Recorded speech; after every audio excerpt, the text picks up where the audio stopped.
কলকাতায় তো ঘোরার মতো অনেকই জায়গা আছে, তবুও ১০০-র মধ্যে ৭০% মানুষ যেটা চয়েস করে সেটা হচ্ছে আলিপুর জু অথবা আলিপুর চিড়িয়াখানা বলতে পারেন। আর আলিপুর চিড়িয়াখানাতে আপনারা কিসে যাবেন? মেট্রো, বাস কিংবা ট্যাক্সি কিংবা ওলা, আপনারা সব কিছুতেই যেতে পারেন। আর আলিপুর চিড়িয়াখানাতে এখন গেলে কী কী পশু দেখতে পাবেন আর তার টিকিট মূল্যই কত, বাচ্চাদের জন্য কত, বড়দের জন্য কত, পুরোটাই আপনাদেরকে এই ভিডিওতে দেখাবো।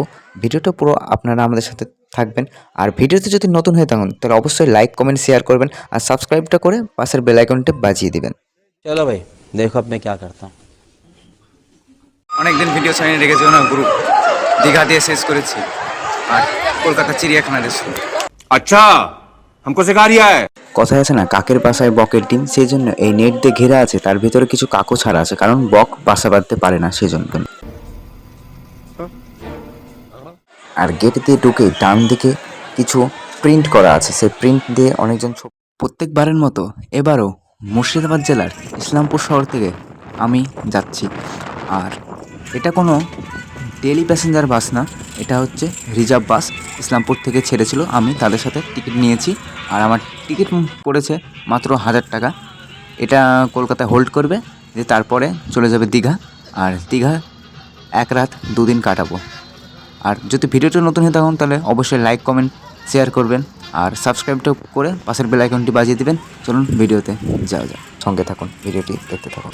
আর বাসের ভিতরে হচ্ছে লার্কি আঁখ মারে সেই গান, আর সেই গান শুনতে শুনতে কখন যে আমি ঘুমের জগতে চলে গেছি আমি নিজেই বুঝতে পারিনি। আর ঘুম যখন ভাঙলো তখন বাসের জানালাতে দেখলাম আমি নদিয়া জেলার কৃষ্ণনগর শহরে পৌঁছে গেছি। আর কৃষ্ণনগরে আমি নামবো না, কারণ আমি বাড়ি থেকে খাওয়া দাওয়া করে এসেছি। আর যারা খাওয়া দাওয়া করেনি তারা কৃষ্ণনগরে নেমেছে খাওয়ার জন্য। আর আরেকটা মিষ্টি ঘুম দিয়ে আমি পৌঁছে গেলাম কলকাতা।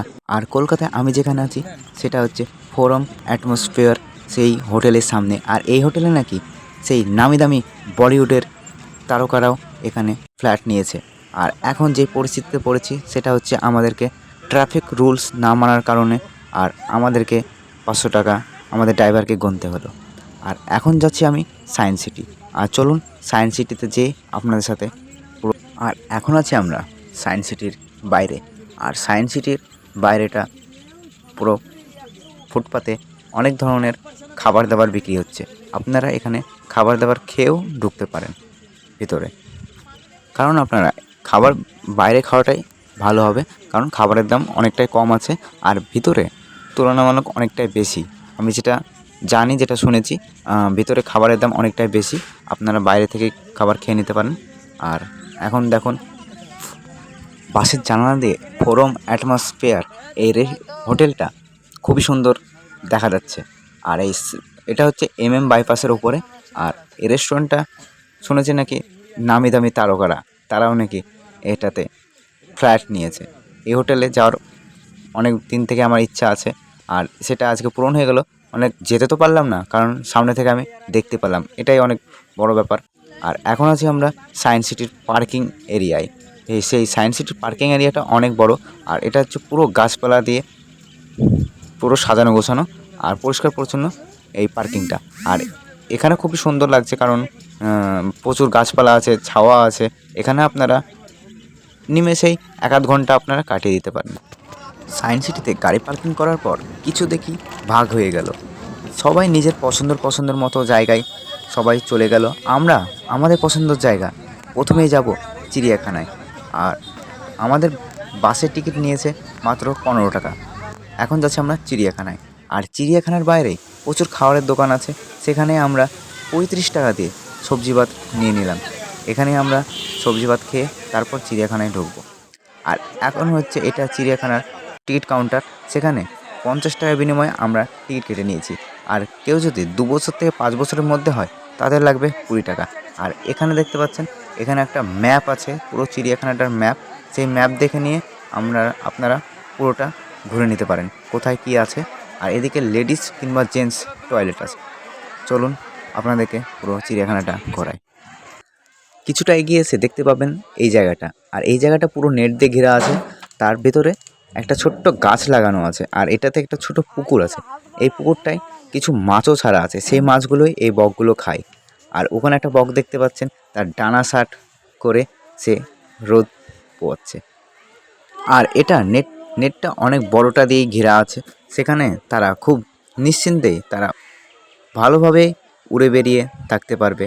আর হাইটও অনেকটাই আছে, যেটা দেখাই যাচ্ছে। আর এই যেই হোটেলটা দেখছেন, এটা প্রধানমন্ত্রীর সাথে কথা হয়েছে, সে আমার বার্থডেতে গিফট করবে। झूठ बोलो, बार बार झूठ बोलो। আর কিছুটা হেঁটে এসে এদিকে আপনারা দেখতে পাবেন জঙ্গলের সব থেকে পুরনো পশু, সেই হাতি। এখানে দুটো হাতি আছে, আর হাতিগুলো দেখতেই পাচ্ছেন আপনারা।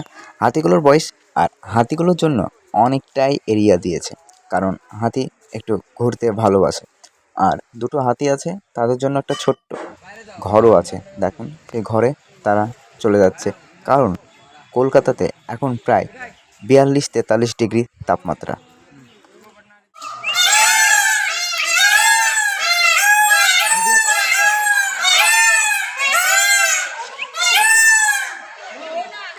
আর এখানে আপনারা দেখুন অনেক কটা ময়ূর আছে, আর ময়ূরগুলো তাদের ভাষায় আমাকে স্বাগতম জানালো তাদের চিড়িয়াখানায়। আর আপনারা হয়তো লক্ষ্য করে দেখবেন ভিতরের দিকে একটা সাদা ময়ূর আছে, আর তার এই পাশে একটা পুরুষ ময়ূর আছে, আর সামনে হচ্ছে ময়ূরী। পুরুষ সব থেকে সুন্দর হয়, আর কেন জানি না আমাদের মধ্যে মেয়েরা ভাবে কি যে সব থেকে তারাই নাকি সুন্দর। মেয়েদের থেকে পুরুষ কতটা সুন্দর এই ময়ূর দেখলেই বোঝা যায়। আর এখানে আছে জঙ্গলের রাজা সিংহ। আর এই সিংহ এখন বাড়াচ্ছে না, তার কারণ আমিও তো সিংহ, সিংহর সামনে সিংহ আরেকটা সিংহ টিকতে পারবে না। আর এখানে এসে দেখা হয়ে গেল অ্যামাজনের জঙ্গলের বাসিন্দা সেই ম্যাকাও পাখি। আর এই ম্যাকাও পাখি তাদের ঠোঁটগুলো অনেক শক্ত হয়, আর এদেরকে আপনারা হয়তো দেখেছেন কোনো টিভির পর্দায়, কোনো বা মোবাইলে, কারণ এগুলা অনেক খুব সুন্দর। এখানে এসে আপনারা দেখতে পারেন এদের অনেক প্রজাতি হয় তারা। আর এখানে দেখুন এই কাছ থেকে ম্যাকাও পাখিটা কত সুন্দর লাগছে। আর কয়ে কাকাতুয়ার মাথায় ঝুটি, আপনারা শুনেছেন সেই কাকাতুয়া এখানে। আর এখানে আছে একটা সজারু, সেটা অন্ধকারের জন্য ভালো বোঝা যাচ্ছে না।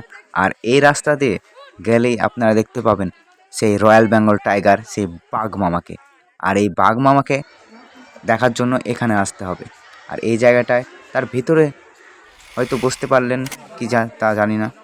আর সেই পথ দিয়ে হেঁটে এসে আমরা এখানে এই কাচের ভিতর দেখতে পেলাম একটা চিতাবাঘ, সে ঘোরাঘুরি করছে। সে হয়তো কিসের জন্য ঘোরাঘুরি করছে আমরা হয়তো বুঝতে পারছি না, সে কিছুর জন্য ঘোরাঘুরি করছে। আর এটাও অনেক বড়টা জায়গা, তার ভেতরে কিছু গাছপালা আছে।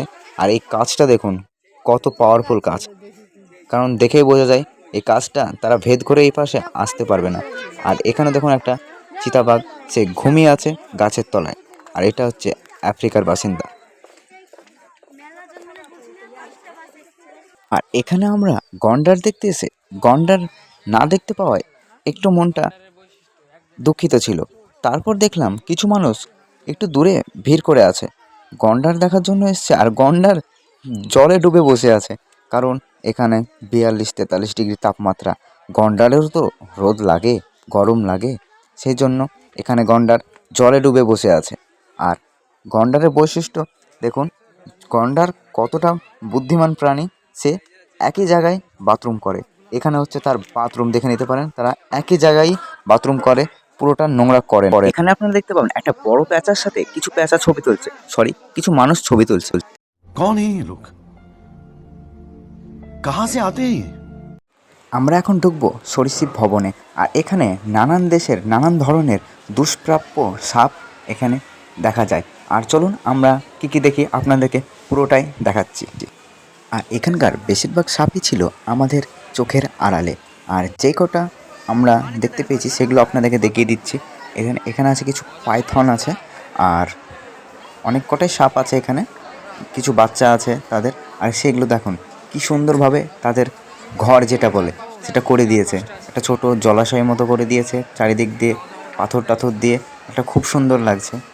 আর এখানে কিছু পাইথনের বাচ্চা আছে অনেক রকম। আর এর টাইম হচ্ছে, এই আলিপুর চিড়িয়াখানার টাইম হচ্ছে সকাল 9:30 থেকে বিকেল 5টা পর্যন্ত, পুরোটাই খোলা, বৃহস্পতিবার বাদে প্রত্যেক দিনই খোলা। এই সরীসৃপ ভবনের একদিক দিয়ে ঢুকে আরেক দিক দিয়ে এদিক দিয়ে বেরিয়ে যেতে হয়। দেখুন মানুষ ওই সাইড দিয়ে ঢুকছে, তারা নাম না জানা অজানা সাপ দেখে তারা এই প্রান্ত দিয়ে তারা বেরিয়ে যাবে। চলুন আমরাও বেরিয়ে যাই আর আরও অনেক কিছু দেখায়। আর এখানে দেখছেন হরিণ, সেই হরিণ বসে আছে এখানে, তারা ছাওয়ায় বসে আছে। চলুন আরও। আর এখানে দেখা যাচ্ছে কচ্ছপ, যে আমাকে দেখে প্রচণ্ড লজ্জা পাচ্ছে, তাই লজ্জায় গাছের পেছনে লুকিয়ে আছে। আর এখানে এবার চলে আসলাম আমরা আফ্রিকার বাসিন্দা সেই সাদা কালো, আপনারা সবাই নাম জানা সেই জেব্রা দেখতে।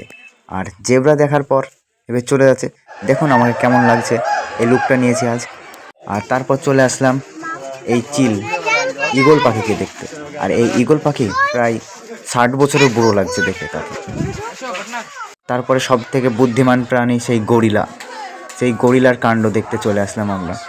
আর এই গরিলা বুদ্ধিমান প্রাণী, তাদেরকে কেন বলা হয় আপনারা দেখুন, তারা আসছে, তাদের ভঙ্গিমায় আলাদা, একটা আলাদা রকম।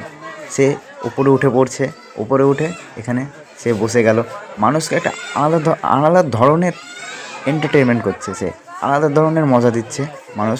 আর মানুষ কিন্তু এনজয় এটাতেই পাচ্ছে।